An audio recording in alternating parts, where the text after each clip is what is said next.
Hello and welcome to a very special episode of the Radio Times podcast celebrating the end of Series 7 of Call The Midwife. I'm Sarah Doran.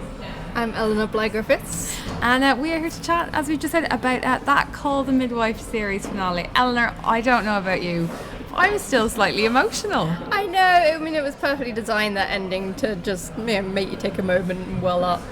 With that video montage looking back at the whole history of Sister Monica Joan and then the history of the series as a whole. And it's just like seeing the likes of Chummy, seeing Trixie back in, everybody in the room. Those wedding pictures of Barbara. I know. I can imagine, like, when you watch the cast, you'd imagine they didn't really have to act very much to look emotional, because I was sitting at my desk attempting to conceal my tears. And of course, the episode kind of sets us off with a lot of questions for the future of Call The Midwife.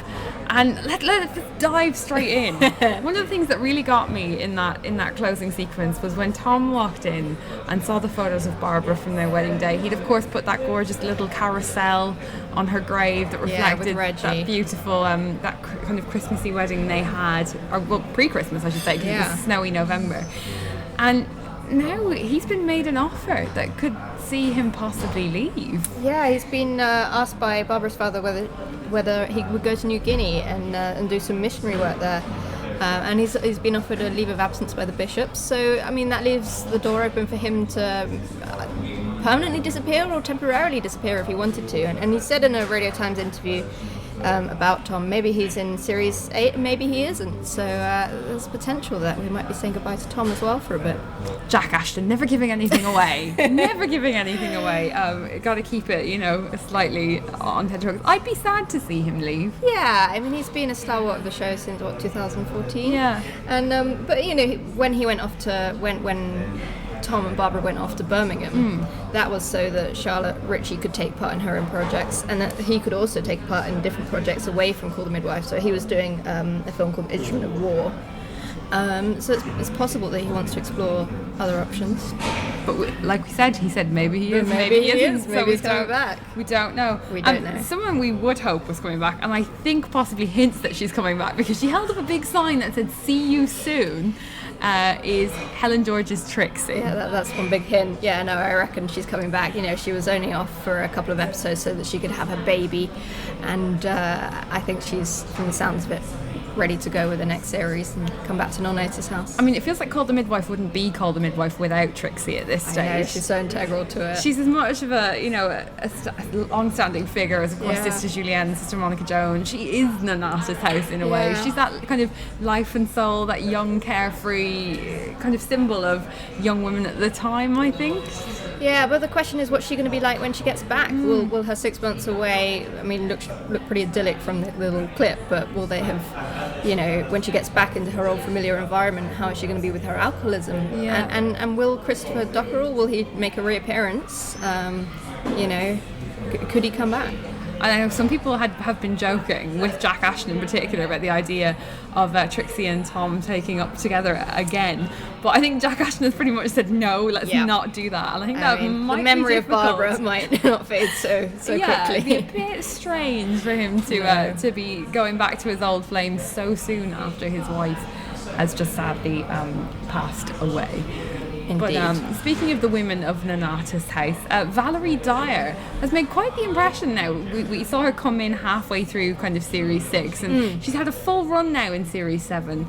And I think in this final episode really proved that she's kind of a pillar of strength for some of the other women in the house as well. She's there to be that shoulder to cry on. Yeah, as Sister Julienne said, it hasn't gone unnoticed that she has been very good at kind of trying to cheer people up and offering them tea and stuff, and really has found her home with the rest of them. I just wonder, so in that moment now, I could be wrong here, this could be a wild theory, so please feel free to shoot me down, but when Valerie said to Sister Julienne, can I come and see your prayers? I was wondering, were we seeing another story a bit like Mary Cynthia's, where was she taking an interest in the faith? Could she possibly become a postulant? I don't know. I think that theory is pretty wild, to be honest. I think she's it was part of her is to always be trying to understand other people and kind of see the world from their perspective. And that's something we see with her as a midwife and then as a friend. But Valerie, I think she's always had her ears open. Yeah. She's always been kind of sure. that barmaid that she was, always willing to talk to people, get their stories and find out more about them. And I think it's a great quality that she has, and perhaps why she should stick with the midwifery. Yes. And not disappear off on us. So again, not necessarily have to disappear. Yeah. Although if every service was as funny as that service, I think I would want to go quite frequently. If Sister Monica Joan always manages to insert some unusual prayers into that. Yeah, and we did have a newcomer this series, obviously Leonie Elliott. Yes. What an incredible actress. Brilliant. She's Brought so lovely. Much joy to the screen. Yeah, Nurse Lucille Anderson, big addition to Nonnatus House. And I think, she does so well as a member of the team, and sort of just brings a lot of warmth and joy. And I feel like there's so much potential for her in future. Yeah. She's got this great family around her, a real positive kind of way forward now, and who knows what she could get up to in the next series. And it's been really interesting to see, Call The Midwife's first West Indian midwife as well, and how she's found her place in Poplar and with the church, and the way she's handled racism. And it's not been, every episode, but we've seen that come through, and that's a story that will continue to be interesting to tell, I think. And as well, for the Buckles, for Violet, Fred and Reggie, it looks like it's going to be a really exciting future. They're constantly changing, their dynamic is expanding, and we're learning more and more about them as we go, and they just become stronger every series as far as I'm concerned. And Heidi Thomas, the creator, said at the beginning of this series that she would consider making Violet a local counsellor, because she's always been such a big part in the local community, and it was potentially an election coming up this year. Yes. So maybe it's her opportunity. Yes, so as you mentioned, we are going into 1964. So while we don't know exactly what the storylines may be in the upcoming series, we have some suggestions for things that may appear.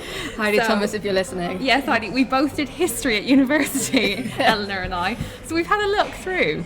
So let's talk about some of the interesting things that happened in 1964 that could possibly inspire Call The Midwife Series 8. Well, there's a lot of fun things on television for Sister Monica Joan. Yes. Now that she's got her sight back. Yes, because BBC Two launches in 1964 and BBC One becomes BBC One.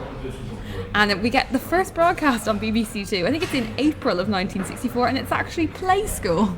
Ah, very nice. And then also we've got the first edition of Top of the Pops coming on, I think on New Year's Day. Yeah, so it might be a bit of grooving in the Nonnatus House to the music. Another thing that I spotted that happens in 1964 that I think could be quite interesting is that Jackie, the teen magazine, is published for the first time. And I just wonder how this might trickle down into the lives of the people in the Nonnatus House, because obviously they get some teenage girls into the clinic as well.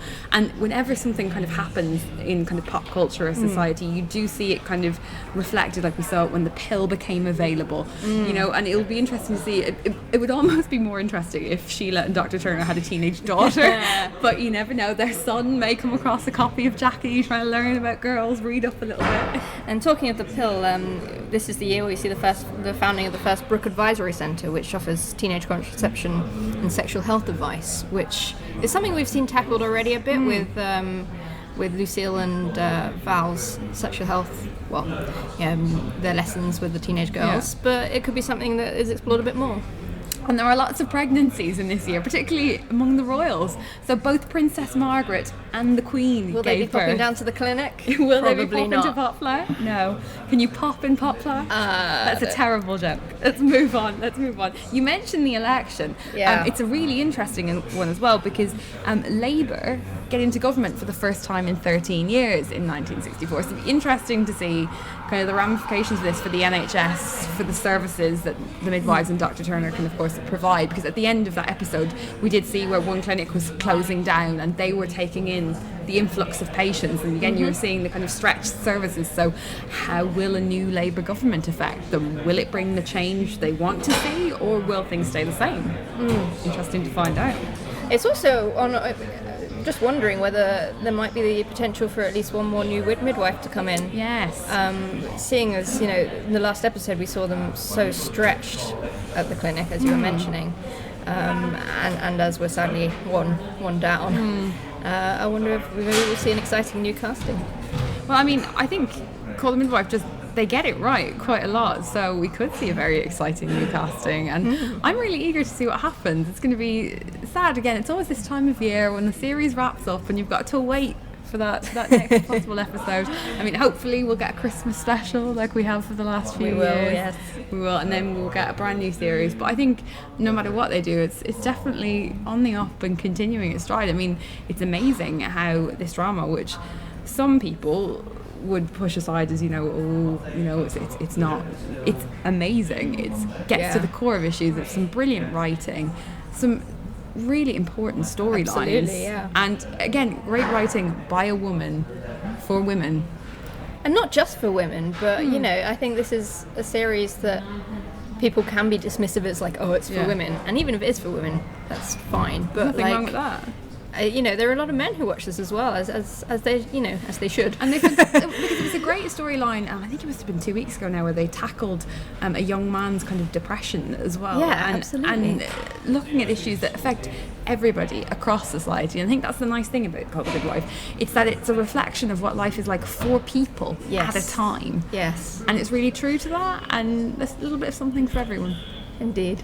Well, we will love and leave Call The Midwife for now. Bring on until Christmas. Series 8. If you have any theories about what you might think will happen in Series 8, or what you would love to see in Series 8, or what you definitely don't want to see in Series 8, don't hesitate to leave us a comment, leave us a message on Twitter at Radio Times, and we're also on Facebook as Radio Times as well. Until our next podcast special, thanks for listening and goodbye.